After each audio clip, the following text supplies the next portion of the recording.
নমস্কাৰ বিশেষ বাতৰিৰ সৈতে ষ্টুডিঅ'ৰ মজিয়াত মই লিপিকা মৰিয়নি সমষ্টিৰ প্ৰাৰ্থিত্ব যুঁজত বিশিষ্ট চিকিৎসক যদুনাথ বুঢ়াগোহাঁই নিউজ নাওৰ এক বিশেষ প্ৰতিবেদন মৰিয়নি সমষ্টিৰ প্ৰাৰ্থিত্ব যুঁজত বিশিষ্ট চিকিৎসক যদুনাথ বুঢ়াগোহাঁই উল্লেখযোগ্য যে মৰিয়নি সমষ্টিত ৰূপজ্যোতি কৰ্মীৰ বিৰুদ্ধে নিৰ্বাচনী যুঁজত নামিবলৈ সাজু হৈছে কেঞ্চাৰ বিশেষজ্ঞ ডক্টৰ যদুনাথ বুঢ়াগোহাঁই বিশিষ্ট চিকিৎসকগৰাকীয়ে জানিবলৈ দিয়ে যে কৰ্মীৰ দুৰ্বল কৰ্মক মূল মন্ত্ৰ হিচাপে ল'ব কংগ্ৰেছৰ টিকট প্ৰত্যাশী ডক্টৰ যদুনাথ বুঢ়াগোহাঁই। ধন্যবাদ। সকলোকে নৱবৰ্ষৰ শুভেচ্ছা থাকিলে আৰু আগন্তুক ভোগালী বিহুৰো শুভেচ্ছা থাকিল।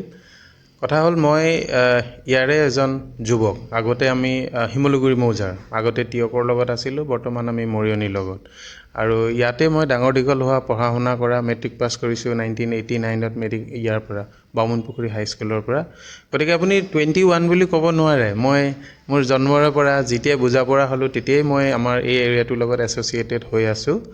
আৰু মই যেতিয়া পঢ়া শুনা কৰি শেষ কৰি 2011 চনত গুৱাহাটী মেডিকেল কলেজত জইন কৰোঁ, তেতিয়াৰ পৰাই মই আহি আছোঁ, বিভিন্ন সামাজিক কামত লাগি আছোঁ। চাই আছোঁ যে এটা সময়ত মানুহে পঢ়া শুনা কৰে, চাকৰি কৰে, তাৰপিছত নিজৰ সমাজখন কেনেকুৱা হৈছে, নিজৰ অঞ্চলটো কেনেকুৱা হৈছে, এইখিনিৰ লগত মই তেতিয়াৰ পৰাই এছ'চিয়েটেড হৈ আছোঁ। যদিও মই কোনোবা এটা অৰ্গেনাইজেশ্যনৰ লগত, সংগঠনৰ লগত, দলত আহি 21 চনৰ পৰা কৰি আছোঁ, কিন্তু তাৰ বহুত আগৰৰ পৰাই মোৰ পাতনিটো। গতিকে তেতিয়াৰ পৰাই সামাজিকভাৱত বিভিন্ন ধৰণৰ কামত আগবাঢ়ি আহিছোঁ। ৰাইজে মোক যেনেকৈ আগবঢ়াই দিছে, যে কৈছে যে এনেকৈ থাকিলে ভাল হ'ব, এইখিনিত ভাল হ'ব, মই এজন ৰাইজৰ মানুহ হৈ কামেই কৰি থাকোঁ। আৰু ৰাইজে যেতিয়া কয় যে এই ধৰণে হ'লে বস্তুখিনি ভাল হ'ব, আপুনি এনেধৰণে আগবাঢ়ক, ঠিক তেনেধৰণে মই মোৰ যিখিনি এটা ছিষ্টেমত নোসোমালেতো যিকোনো কাম আপুনি কৰিব নোৱাৰে।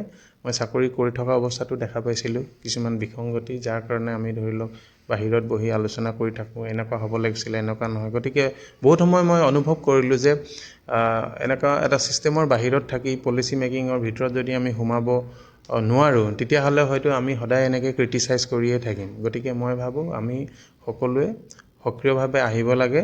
আমি যিখিনি সময় দিব পাৰে সময় দিব লাগে। নিজৰ যিখিনি কাম তাৰ বাহিৰতো আমাৰ সমাজখন এখন সুন্দৰ সুস্থ সমাজ যাতে আমি গঢ়িব পাৰোঁ। আপুনি ভবাৰ দৰে আপোনাৰ অঞ্চলটো হওক, আমাৰ ব্যক্তিগত কথা নহয়, আমি অঞ্চলৰ কথা চিন্তা কৰোঁ, জেগাটোৰ কথা চিন্তা কৰোঁ, আমি অসমৰ কথা চিন্তা কৰোঁ। তো এই দৃষ্টিভংগীত এইখিনি কথা ভাবিয়েই বৰ্তমান আহি এই অৱস্থাত এতিয়া আমি পাইছোঁহি। ৰাইজে সঁহাৰি জনোৱাৰ কাৰণে, ৰাইজে বিচৰাৰ কাৰণে, ধৰি লওক প্ৰত্যেকজনে বিচাৰে, কিন্তু এজনক আগবঢ়াই দিয়া যায় যে এজন এইখিনি কাম আপুনি কৰিলে ভাল হ'ব।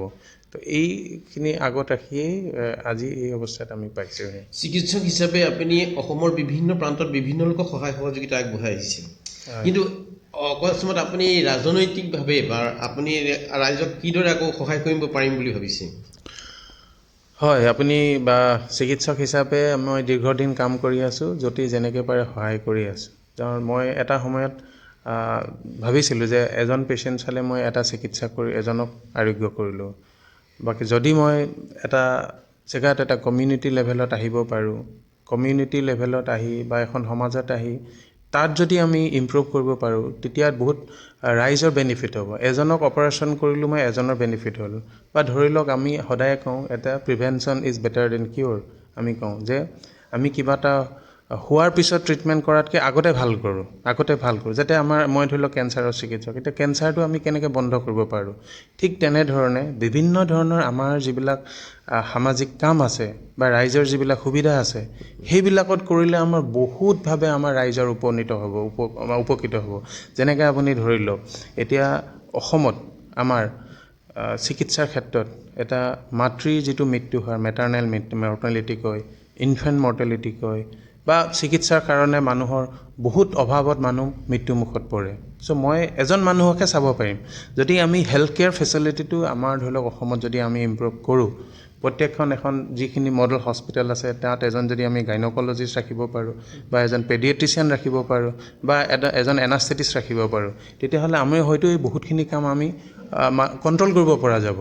গতিকে মই ভাবোঁ যে মই এজন চিকিৎসক হিচাপে ব্যক্তিগত এজন দুজন পেচেণ্ট মই ভাল কৰিব পাৰোঁ, কিন্তু আমি চিন্তা কৰিব লাগিব যে আমি সমাজখন কেনেকৈ উন্নতি কৰিব পাৰিম। বিভিন্ন ক্ষেত্ৰত হঠাৎ এজন ডেলিভাৰী ৰোগী নহয়, এটা নৰ্মেল প্ৰচেছ হয়, কিন্তু তথাপিতো আমি মাতৃগৰাকীক হেৰুৱাব লগা হয়। এতিয়া আপুনি কেৰালাত যদি চাই একদম কম তেওঁলোকৰ মেটাৰ্নেল মৰ্টেলিটি, ইনফেণ্ট মৰ্টেলিটি, কাৰণ তেওঁলোকৰ হেল্থ কেয়াৰটো বহুত ওপৰত, আমাতকৈ বহুত ওপৰত। আমাৰ এটা নেশ্যনেল এভাৰেজতকৈও আমাৰ অৱস্থা বেয়া। মানে যিটো মৰ্টেলিটি ৰেট বুলি কয়, ইনফেণ্ট মৰ্টেলিটি বা মেটাৰনেল। গতিকে আপুনি তেনেকুৱা ধৰণৰ যে আমি পলিচি মেকিঙত যদি আমি কাৰেক্ট কৰিব পাৰোঁ, তেতিয়াহ'লে আমি বিভিন্ন ক্ষেত্ৰত আমি আমাৰ প্ৰথমতেতো মানুহৰ স্বাস্থ্য হয় নহয় জানো, এটা আমি তাৰপিছত শিক্ষাৰ ক্ষেত্ৰত আমি যদি চাওঁ সেইখিনিত আমাৰ লাগিব। গতিকে আমি বিভিন্ন ক্ষেত্ৰত আপুনি অলপ যদি ভিতৰত সোমাই যায়, আমি ভাবিছোঁ যে আমি ব্যক্তিগত এজন ৰোগীতকৈ আমি সমাজৰ আমি বহুত উন্নতি কৰিব পাৰি, এখন সুস্থ সমাজ আমি কৰিব পাৰোঁ, স্বাস্থ্যৰ ক্ষেত্ৰতে হওক বা শিক্ষাৰ ক্ষেত্ৰতে হওক বা অৰ্থনৈতিক ক্ষেত্ৰতে হওক, বিভিন্ন ক্ষেত্ৰত। ছাৰ কমৰ বিতৰণভাৱে আপুনি যি কাম কৰি যাম বুলি সংকল্প কৰিছে, সেই ক্ষেত্ৰত আপুনি কি ক'ব? হয়, আমাৰ দৃষ্টিভংগীটোৱে তেনেকুৱা। আমি এজন সমাজৰ ব্যক্তি, জাতি ধৰ্ম নিৰ্বিশেষে যে সকলোকে আমি সমান দৃষ্টিৰে চাব লাগিব। আৰু ডক্তৰ হিচাপেতো আমাৰ আগত চবত এজন মানুহে, এজন ব্যক্তিহে। গতিকে সকলোকে য'ত যেনেধৰণৰ পৰিস্থিতি তাৰ লগত আমি খাপ খুৱাবই লাগিব। আৰু সেইটো আমাৰ পূৰ্বপুৰুষৰে তেতিয়া আছিলে। ক'ৰবাত যদি কিবা হয়, তেওঁৰ লগত সম্বন্ধ হৈছে, কিবা কৈছে, কিন্তু যাৰ যেনেকৈ আছে তেনেকৈ আছে। সেইকাৰণে এসময়ত আমি 600 বছৰ তাত ৰাজত্ব কৰিব পাৰিছিলে, তাত কোনো ধৰণৰ কোনো ধৰ্মভিত্তিকেই হওক বা জাতি জনগোষ্ঠীৰ কাৰো তাত কোনো ধৰি লওক বিভেদ নাছিলে। সেইকাৰণে আমি কওঁ যে যেতিয়া আমি বৰ অসম গঢ়োতা আমাৰ স্বৰ্গদেউ চুকাফাই তেখেতে সকলোকে তেনেকৈ একগোট কৰি ৰাখিছিলে। গতিকে আমাৰ মনত কোনো ধৰণৰ তেনেকুৱা বিভেদ নাই, চবকে আমি অসমৰ এজন ব্যক্তি, অসমৰ ৰাইজ বুলি আমি চবকে গণ্য কৰোঁ। গতিকে তাত কোনো ধৰণৰ বিভেদ নাই, জাতিয়ে হওক বা ধৰ্মীয় মেৰুকৰণ এনেধৰণৰ কোনো নাই, চব আমাৰ লগত এজন প্ৰকৃত ব্যক্তিয়ে হয়।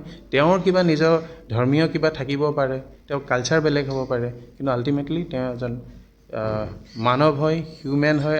চবকে আমি তেনেধৰণে শ্ৰদ্ধা কৰিব লাগিব, ভক্তি কৰিব লাগিব। উল্লেখযোগ্য যে অসমৰ এগৰাকী বিশিষ্ট চিকিৎসক যদুনাথ বুঢ়াগোহাঁই টিয়ক আৰু মৰিয়নিৰ এগৰাকী জনপ্ৰিয় ব্যক্তি, যিগৰাকী চিকিৎসকে 2020 চনৰ পৰা সামাজিকভাৱে দুয়োটা সমষ্টিত ৰাইজৰ বাবে কাম কৰাৰ লগতে বহু ৰোগী চিকিৎসা কৰাৰ লগতে আৰ্তজনক সহায় কৰি আহিছে।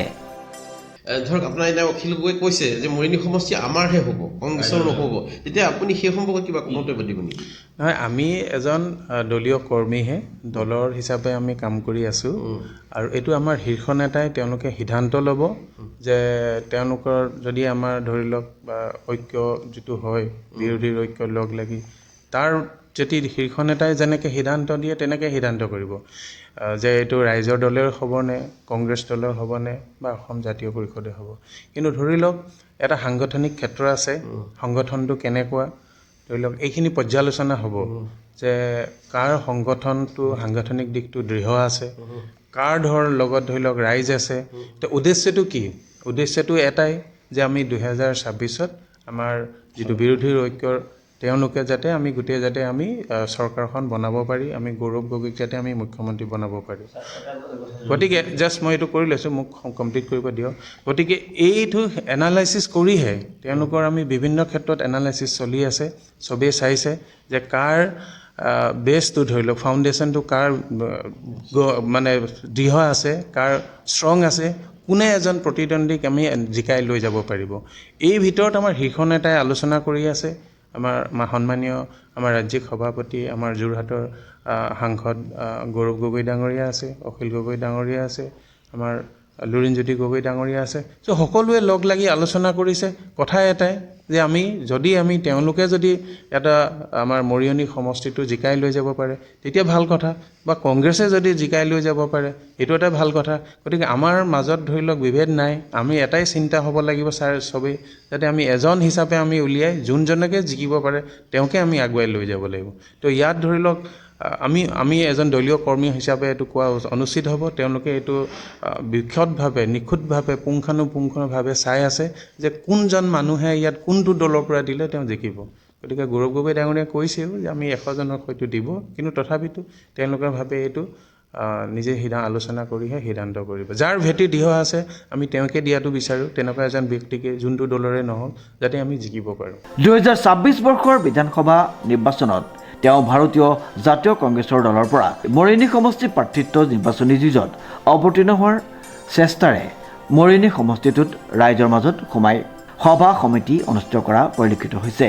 সংবাদ মাধ্যমৰ সৈতে হোৱা এক সাক্ষাৎকাৰত তেওঁ দলে দিলে মৰিয়নি সমষ্টিৰ পৰা 2026 বিধানসভা নিৰ্বাচনৰ প্ৰাৰ্থী হোৱাৰ ইচ্ছা প্ৰকাশ কৰিছে চিকিৎসকগৰাকীয়ে সংবাদ মাধ্যমৰ যোগেদি কেইবাটাও গুৰুত্বপূৰ্ণ ভাষ্য প্ৰদান কৰিছে থিয়গৰ পৰা বিৰাজ বৰাৰ ৰিপৰ্ট নিউজ নাও